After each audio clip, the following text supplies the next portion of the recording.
બધા મને એકલી મૂકીને જતા રહ્યા. આપ સૌને મારા પ્રણામ. આચાર્ય શ્રી શાસ્ત્રી શ્રી નલિનભાઈના ચરણોમાં વંદન.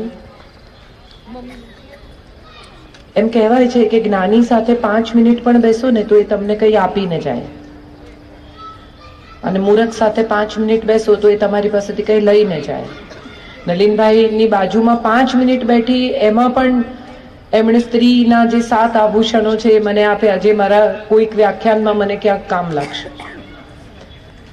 એટલે કેટલું 5 મિનિટમાં પણ આપનારો કેટલી આનંદથી આપી શકે એ વાત શાસ્ત્રીજીએ સાર્થક કરીને બતાવી છે. ગુરુ કોને કહેવાય? તો ગુરુ આને કહેવાય જે ક્ષણભરમાં તમને કંઈ આપી દે ને તમને ખબર પણ ના પડે કે તમને શું મળ્યું. આજે મેં એટલા બધા વખાણ આપના સાંભળ્યા, મને લાગે છે મારે એકાદ રવિવારે આવીને એ ગીતાના શ્લોક વિશે સાંભળવું પડશે, કારણ કે ગીતા મારો પ્રિય વિષય છે. અને મને અંગત રીતે એવું હંમેશા લાગ્યું છે કે લેસન ઓફ લાઈફ છે.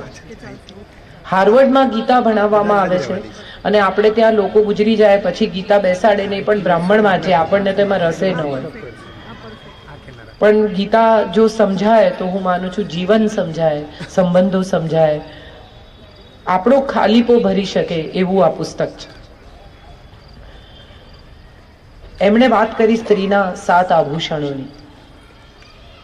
આંતરરાષ્ટ્રીય મહિલા દિવસ 8મી માર્ચે આપણે ઉજવીએ છીએ, સારી વાત છે, પણ આ પશ્ચિમથી આવેલી સંસ્કૃતિ છે. કોઈ એક દિવસ સ્ત્રીનો ઉજવવો પડે એ વાત જ હું માનું છું આ દેશને કદી જોઈતી નહોતી. આ દેશમાં એની જરૂરત જ નથી. આ દેશ તો રોજે રોજ સ્ત્રીને નમતો દેશ છે. યત્ર નાર્યસ્તુ પૂજ્યંતે રમંતે તત્ર દેવતા. સ્ત્રીને ગૃહલક્ષ્મી કહેવામાં આવી. ગૃહિણી એટલે આખું ગૃહ જેનું ઋણી છે તે ગૃહિણી છે, અન્નપૂર્ણા છે, લક્ષ્મી છે, સાક્ષાત સરસ્વતી છે, જનની છે, ભગિની છે. એવી જે સ્ત્રી છે એને તો રોજે રોજ નમે છે આ દેશ. દેવોને હથિયાર જોઈએ, હિંમત જોઈએ, તાકાત જોઈએ, શક્તિ જોઈએ તો કોની પાસે જાય? કોની પાસે? હું ચાઇનીઝમાં બોલું છું, તમે સાંભળો છો? તો મને જવાબ આપો, કોની પાસે જાય? કાલી પાસે. પૈસા જોઈએ તો લક્ષ્મી પાસે, અને જ્ઞાન જોઈએ તો દેવો પણ જેને નમે છે એવી અસ્ત્રી છે. એનો કોઈ એક દિવસ હોય જ નહીં, એના તો બધા દિવસ છે. એના રોજે રોજ સવારથી સાંજ સુધી એનો જ દિવસ છે. એટલે કોઈ એક દિવસ માગે ત્યારે મને એવું લાગે કે સ્ત્રી પોતાની જાતને ક્યાંક કશેક ઓછી માને છે, માટે એક દિવસ માંગે છે. ન માંગો, એક દિવસ છે ને માટે. આપણે તો આખું વર્ષ સેલિબ્રેશન છે, અસ્તિત્વનો ઉત્સવ છે એ સ્ત્રી છે. બહુ સુંદર કહ્યું કે પ્રકૃતિ, સ્ત્રી પ્રકૃતિ છે. શું છે પ્રકૃતિ? આપણને જીવતા રાખે એ પ્રકૃતિ છે. આપણે શ્વાસ લઈએ છીએ કારણ કે હવામાં ઓક્સિજન છે. આપણે ખાઈ શકીએ છીએ કારણ કે અનાજ ઉગે છે. આપણે જીવી શકીએ છીએ કારણ કે શરીરમાં રક્ત ફરે છે. આ બધું પ્રકૃતિ છે, અને બધું શક્ય છે કારણ કે માં છે. એટલે હું તો એવું જ હંમેશા માનતી આવી છું કે કોઈ એક દિવસ માંગવાની સ્ત્રીએ જરૂરત જ નથી. પણ છતાંય આંતરરાષ્ટ્રીય મહિલા દિવસ આપણે ઉજવીએ છીએ તો એની પણ ઉજવણી આનંદથી જ કરીએ. અસ્તિત્વનો પણ ઉત્સવ ઉજવીએ અને આંતરરાષ્ટ્રીય મહિલા દિવસની પણ ઉજવણી કરીએ. ભગિની સમાજે જે ઉપક્રમ પસંદ કર્યો છે એ પણ સુંદર જ છે. કોઈ એક કારણ જોઈએ મહેમાનને બોલાવવાનું. રોજ વાર હોય ને એક દિવસ તહેવાર હોય, એમ આજે તહેવાર છે, રોજ વાર હોય અને આજે તહેવાર છે. એવા તહેવારે આજે હું અહીંયા ઉપસ્થિત થઈ છું, એનો મને આનંદ છે. હેમા ભાભી દાહોદ આવવાનું કે એટલે એકચ્યુઅલી વક્તવ્ય ન પણ રાખે તો હું તો આવી જ જાઉં. મારું ઘર છે અહીંયા. શ્રેયસભાઈ આવતાની સાથે મને કહ્યું વેલકમ હોમ. અને ત્યારે સૌથી પહેલી ફિલિંગ એ થાય મારા તો મા બાપ નથી, ભાઈ સગો છે નહીં, એટલે અહીં તો પિયર જ છે એવું મને હંમેશા લાગ્યું છે. So for me this is a home. વાત મારે કરવાની છે એકબીજાને ગમતા રહેવાની, અને મારે અહીંથી જ શરૂ કરવું છે. કોઈ એક વ્યક્તિ તમને શું કામ ગમે અથવા ન ગમે? આપણને ઘણી વાર એવું નથી થતું કે કોઈ માણસ આપણને જોઈને જ એમ થાય કે આ આપણાથી દૂર રહેતો સારું, કઈ લેવા દેવા ન હોય, એને આપણું કઈ ન બગાડ્યું, તોય તમને એમ થાય મને નથી ગમતો, મને નથી ગમતી. ત્યારે એક સવાલ એવો થાય કે કોઈ આપણને કેમ ન ગમે? કશુંય બગાડ્યા વગર, એને પૂરેપૂરા ઓળખ્યા વગર પણ આપણા મનમાં એક નાનકડો અણગમો જન્મે વ્યક્તિ વિશે. ત્યારે એનો એક સૌથી સાદો અને સરળ સિદ્ધાંત એ છે કે બે પરસ્પર વિરોધી ધ્રુવો એકબીજાથી અપાકર્ષણ કરે. તમે મેગ્નેટને બે જો ઊંધા મૂકો તો બંને એકબીજાને ધક્કો મારે.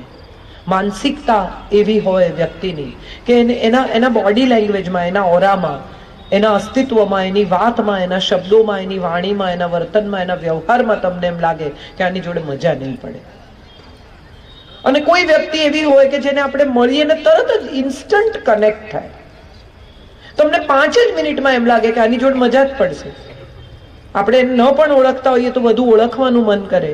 આપણે એની સાથે કોઈ સંબંધ ન હોય તો એની સાથે વાત કરવાની ઈચ્છા થાય. કારણ કે એના અને આપણા બે સમાન ધ્રુવો એકબીજાને આકર્ષે. આપણે બધા એનર્જીથી સંચાલિત છીએ. આપણા બધાના શરીરમાં ઉર્જા છે, એનર્જી છે, અને એનર્જીની એક ઓરા છે. આપણા શરીરની આસપાસ એ એનર્જીનો એક આકાર છે. દેખાતો નથી, બધાને નથી દેખાતો, જ્ઞાનીને દેખાતો પણ હશે કદાચ. એ એનર્જી એકબીજાને આકર્ષે અને એનર્જી એકબીજાને ધકેલે. હવે આ એનર્જી જનરેટ ક્યાંથી થાય છે ત્યાં આવીએ. તમે જે વિચારો છો, તમે જે ખાઓ છો, તમે જે જીવો છો, તમે જે બોલો છો, એ બધું જ તમારી ભીતર એક ઉર્જા સ્વરૂપે સંગ્રહાય છે. કેટલી બધી સ્ત્રીઓ મને એવી મળે કે જે લોકોના કબાટોમાં વર્ષોથી બ્લાઉઝ મૂકી રાખ્યા હોય. કેમ? તો કે હું પાતળી થઈશ ત્યારે પહેરીશ. આપે નહીં કોઈને. લગ્ન ટાઈમની સાડીઓ બધી સાચી બેસી ગઈ હોય સિલ્કમાંથી, પણ કે મારા લગ્નની સાડી છે.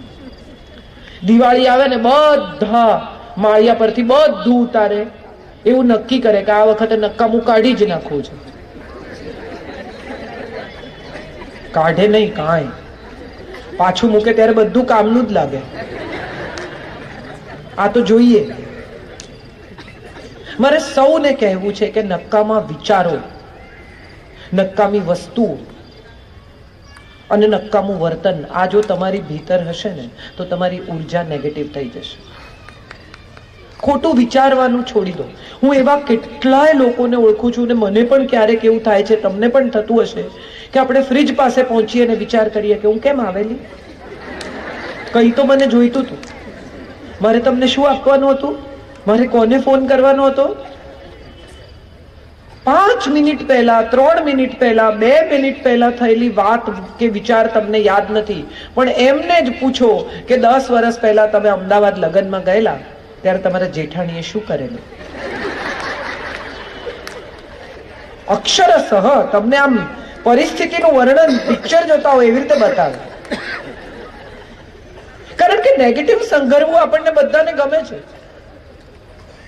આપણે બધા ખોટા વિચારોને એટલા બધા સંઘરી રાખીએ છીએ કે પછી સારા વિચારોની જગ્યા રહેતી નથી. કારણ કે તમારા મગજનું જીબી તો નક્કી છે.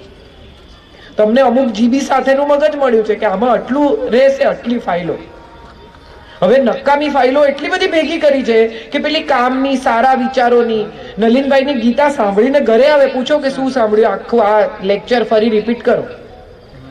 કઈ તો કહેતા હતા, બહુ સરસ બોલે છે, પણ શું બોલે છે તો તમે રિપીટ નથી કરી શકતા.